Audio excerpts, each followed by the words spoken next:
Centerpiece this week on the floor, Senator, the first bill to be debated on the Missouri Senate floor is right to work. Yes, we took this bill up on Monday of this week, and it's been one of my priorities here in the Senate. I voted for right to work as a House member, and our Governor Greitens listed right to work as one of his priorities as well. It basically just gives the union member a choice. Do they want to join the union or not? It doesn't force them to join the union, and so I believe that it is best for the union worker when they have a choice whether to join a union or not. A lot of what we're hearing from the other side is that it is anti-union. How do you get the message to everybody that what they may hear about right to work may not necessarily be the truth? Right to work doesn't ban unions. It doesn't say that employees can't form a union. It just gives the employees a choice if they want to join a union or not. So when right to work passes, union members or employees can still form unions if they would like, and in some instances they may decide that's the best way for them. Another one of your bills getting a hearing this week, and that pertains to Real ID. Real ID is especially a problem in my district with Whiteman Air Force Base. Currently, Missouri driver's licenses are not Real ID compliant. So if I want to go on Whiteman Air Force Base or Fort Leonard Wood or any of the other military installations here in Missouri, my Missouri driver's license won't work. And so I have to have an escort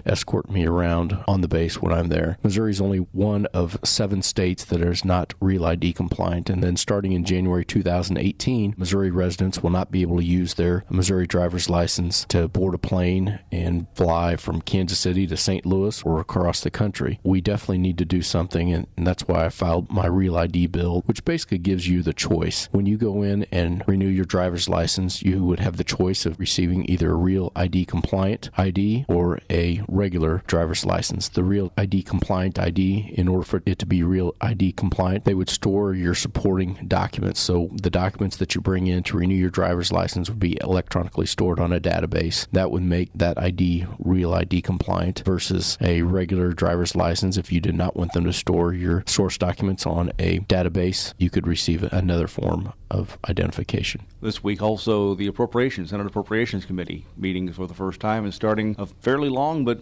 somehow short process. Yes, it was great to meet in the Appropriations Committee in the Senate this week. I'm one of 11 members on the Appropriations Committee. We heard public testimony, so it's always good to hear testimony from the public, and whether it's the big cities or the small towns, and come and advocate for their particular cause. State budget is around $27+ billion.